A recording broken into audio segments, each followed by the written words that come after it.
નમસ્કાર. કોંગ્રેસ નેતાનો ભયંકર ખુલાસો. ગુજરાતનું રાજકારણ હવે દિવસે ને દિવસે ગરમાઈ રહ્યું છે. સૌથી પહેલા આપના ધારાસભ્ય અને ગઈકાલે કોંગ્રેસના ધારાસભ્યએ રાજીનામું આપ્યું હતું. આ દરમિયાન એવી ચર્ચા છે કે આજે વધુ એક ધારાસભ્ય રાજીનામું આપી શકે છે. ગીર સોમનાથના કોંગ્રેસના ધારાસભ્ય વિમલ ચુડાસમાનું નિવેદન સામે આવ્યું છે. વિમલ ચુડાસમાએ કહ્યું કે તેમને બદનામ કરવા માટે રાજીનામાની વાત ફેલાવવામાં આવી રહી છે. તેમણે કહ્યું કે કોંગ્રેસ પાર્ટીએ તેમને ઘણું બધું આપ્યું છે, તેમને બદનામ કરવા માટે રાજીનામાની વાત ફેલાવવામાં આવી રહી છે. અમે કોંગ્રેસ પાર્ટીના વફાદાર સૈનિક છીએ.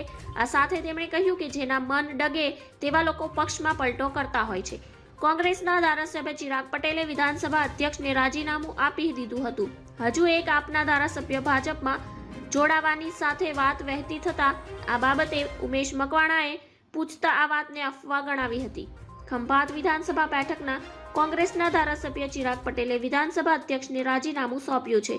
લોકસભા ચૂંટણી પહેલા કોંગ્રેસની ધારાસભ્ય ચિરાગ પટેલના રૂપમાં વધુ એક ઝટકો મળ્યો છે. ધન્યવાદ. જય હિન્દ.